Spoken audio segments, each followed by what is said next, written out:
Hi. It's funny. When I hit about 47, which is about 8 years ago, I started having to wear reading glasses because as my eyes changed with my age, I found that as I went to read, I would be reading things incorrectly because my perspective was fuzzy because I couldn't see with my natural eye what needed to be seen correctly. And what I realize is your perspective determines your reality. We base our decisions largely on what we can perceive or how we perceive a thing. And often our problems that we deal with are never the problem. It's usually a problem of perspective. It's how we see a thing that determines how we judge where we are and often determines our decisions, thereby. And our decisions determine our directions, and our directions determine our destinations. It often determines our actions, our reactions, our interactions, and our transactions, all of which have a play in how we shape our future with what we do with today. A wrong perspective is dangerous because a wrong perspective will cause us to act in a wrong way. A wrong perspective will steal our hope. And so we'll exist in a state of hopelessness.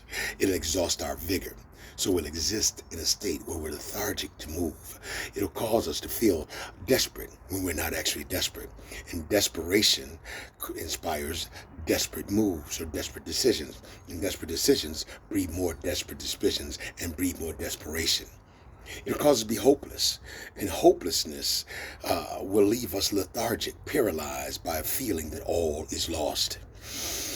A very wrong perspective will have us stuck in the regrets about what we did yesterday because our perspective about what happened yesterday is incorrect.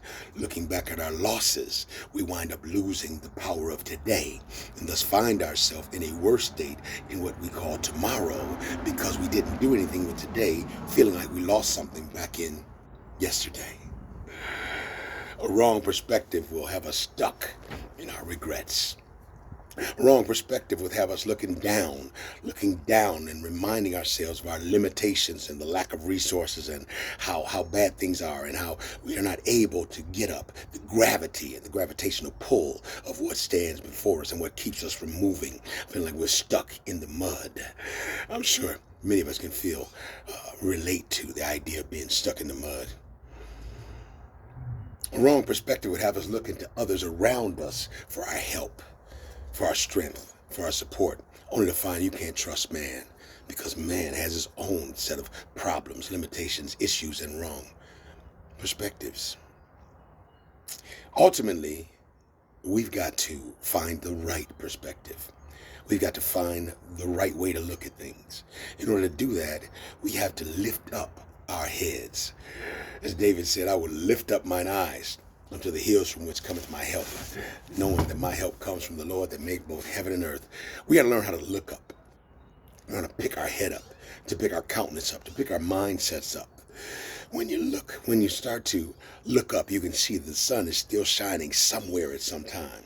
When you start to look up, you see the expanse of the sky and you realize that it's not just the what you're going through and what you're growing through that matters, but there's a whole world outside of where you are right now that you need to be taken hold of.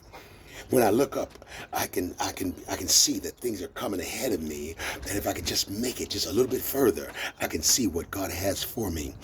For eyes have not seen, ears heard, neither yet had entered into the hearts of men what the Lord has prepared for them that love Him. There's so much better coming your way. When I look up, I can recognize that where I'm going is better than where I've been. Where I'm going is bigger than where I'm at. And what I'm going to is better than what I'm going through. So I'm determined. I'm determined not to look back because looking back is looking in the wrong direction. I'm going to leave my past behind me, my behind out the past, because I recognize I can't get back yesterday. When I closed my eyes at 11:59 last night, I closed a book on yesterday. I closed a book on that today and filed it in yesterday. That I only can go back to remember the good things, the bad things, but I can't change a thing I did yesterday. So I'll leave my past behind me so I won't have a wrong perspective. I'm determined that I'm not going to look in the wrong direction. Because looking back only reminds me of the sorrows I've had, the pain that I've had, the problems I've had, my inability in those times to make right decisions. But I've got past that. Anything that you've gone through, you've grown through. So hopefully you learn from what you dealt with. And you can't fix it no way. So leave it where it is and stop looking back. I'm going to change my perspective. I'm going to stop looking down. Because I start looking down, all I see is the ground. All I see is the limitations. Feel the gravitational pull of the moment. The fact that right now I'm sitting with resources that I don't have and I need. I'm sitting right now looking at the limitations that are around me. The fact that I cannot seem to get out of stuck in the mud state. So I'm not going to look down. I'm not going to complain about where I am, because complaining about where I am magnifies the problems where I am. Instead, I'm going to change my perspective. I'm not going to bother looking around, because looking around reminds me of the circumstances I'm dealing with. The more I look around, the more I see trouble on every hand. The more I look around, the more I see that when I want to trust my friends, I can't trust them. They're going through their own thing. They're growing through their own thing. And some of them don't care what I'm going through anyway. And some of them are glad that it's me. So I'm going to stop looking around. I'm going to stop looking around for help. I'm going to stop looking around for somebody to take up my banner. I'm going to stop looking around for somebody to handle my issue. I'm going to stop looking around for somebody to fix my problem and decide if it's going to be, it's up to me. There is no I in team, but there is an I smack dab in the middle of win. And if I'm going to win, it's going to be because I made the decision to take this moment and look in the right direction. So I'm not going to look back. I'm not going to look down. I'm not going to look around.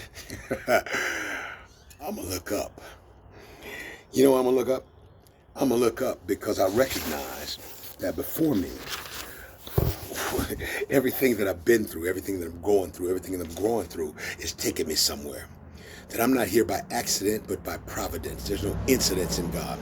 I didn't come to this point in life for me to be dropped off. I'm going to look up with hope. What is hope? It's an expectation and desire for something to happen in the future that hasn't happened yet. And the wonderful thing about hope is I know that faith is the substance or the substratum or the understands or the power, the foundation of what I hope for.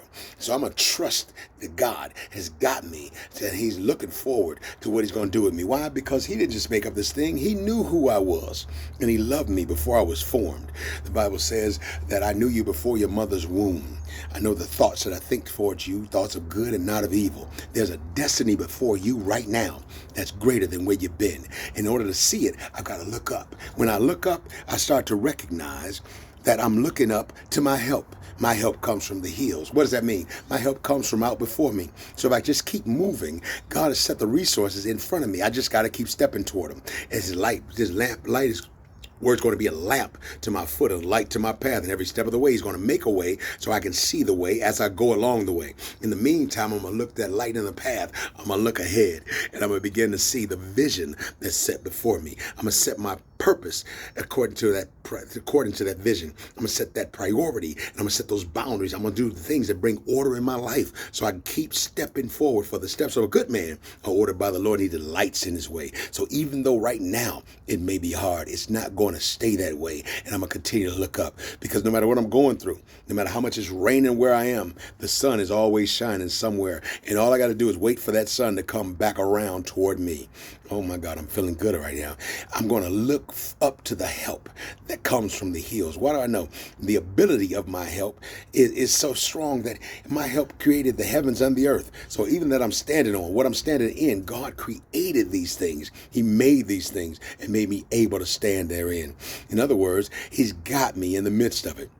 The beautiful thing about that God is he neither sleeps nor does he slumber. What does that mean? He don't take naps. He doesn't take a time off. So I ain't got to worry about him sleeping on my situation. He knows where I am, who I am, whose I am, and what I'm going through. And he knows the fact of what's coming at me, and he knows that we are already equipped to handle it. All I got to do is keep stepping. All you got to do is keep stepping. Nor does he doesn't slumber, nor does he sleep, nor does he slumber. He's not going to take a night off.